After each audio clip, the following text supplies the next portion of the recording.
Hi, my name is Melissa Teitelbaum. I'm currently doing my Bachelor's of Social Work at Ryerson University, and I'm a placement student this semester with For a Safer Space.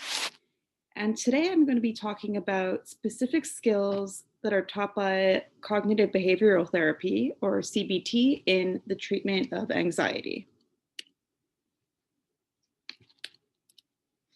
So first of all, what is anxiety?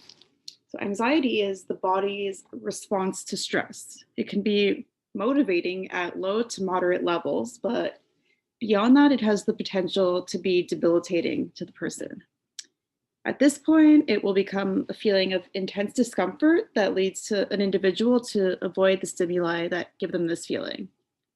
So for example, with social anxiety, being around other groups or individuals gives a person feelings of intense discomfort. So they will tend to avoid being in situations where they have to interact with others. So anxiety is accompanied by negative thoughts, feelings, and behaviors. So in this social anxiety example, individuals may have pervasive negative thoughts about what others are thinking about them or how they might behave in a social situation. So examples of thoughts such as everyone thinks I'm boring, they would prefer that I not be here, I will make a fool of myself, etc. So these kinds of thoughts can lead to both physically and emotionally uncomfortable feelings, such as sweating, irritability, nausea, and ultimately the behavior of avoidance of other people. Other possible symptoms related to anxiety include increased heart rate, rapid breathing, restlessness, difficulty concentrating, and trouble sleeping. So what is CBT? The CBT stands for Cognitive Behavioral Therapy and is currently one of the leading treatments for anxiety, which can be effective in as few as 8 sessions. So it's important to remember in CBT that one size doesn't fit all. So every patient's circumstances are different and treatment will not always look exactly the same. Having said that, it can be useful in treating a variety of mental health challenges such as anxiety, which we're talking about today, depression, and post-traumatic stress disorder, or PTSD. So it's a kind of talk therapy where you meet with a psychotherapist.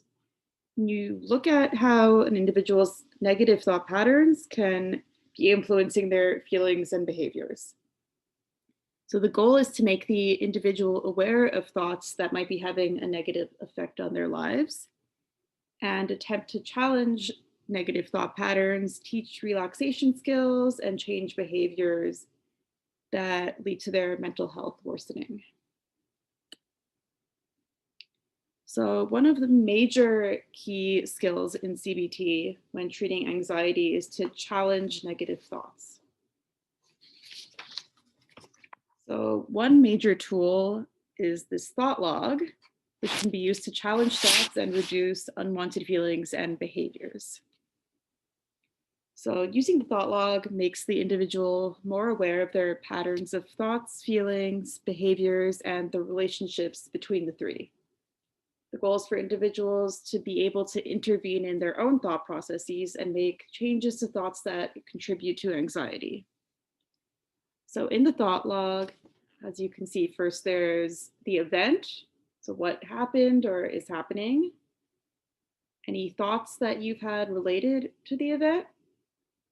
The consequences in terms of emotions and behaviors of these thoughts, and an alternate response. So how can you change your thinking patterns to lead to different preferred consequences?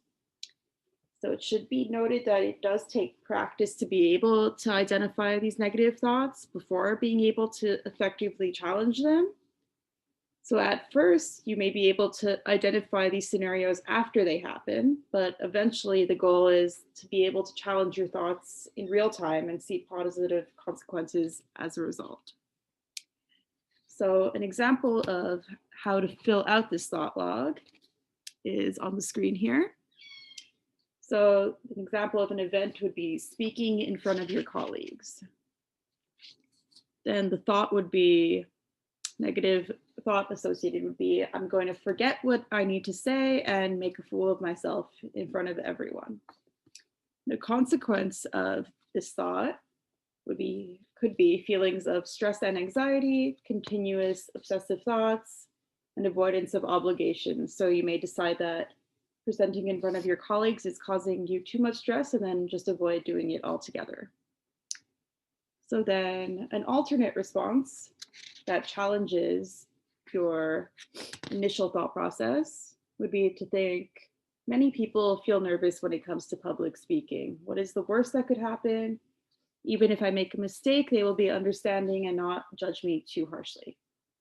So once you're able to challenge your thoughts in this way, when faced with a similar event in the future, you may be able to see more favorable consequences. For example, physical feelings of anxiety and intrusive thoughts about consequences of presenting can lessen. And then as a result, you can feel more comfortable fulfilling speaking obligations. So going deeper into challenging our negative thoughts. So it can be a challenge to challenge your thoughts. So to practice challenging negative thought patterns, there are questions that a person can ask themselves that recognize the validity of their thoughts, while asking if there are any other ways in which the situation can be interpreted. So for example here, is there substantial evidence for my thought? Is there evidence contrary to my thought? Am I attempting to interpret the situation without all the evidence?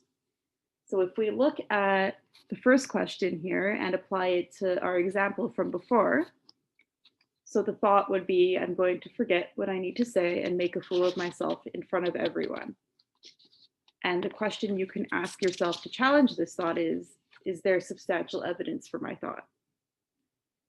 So to answer that, you can think it's always possible to forget and make mistakes, but there's no evidence that this will definitely happen.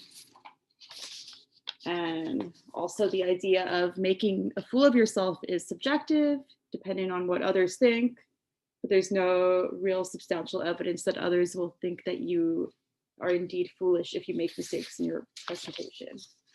Yeah, so like I said before, this definitely takes practice, but once you start going through the questions, it'll become easier and easier to obtain the results that you're looking for and start to feel better. All right, so that's it for today. Thank you so much for joining, and I will talk to you next time. Thanks again.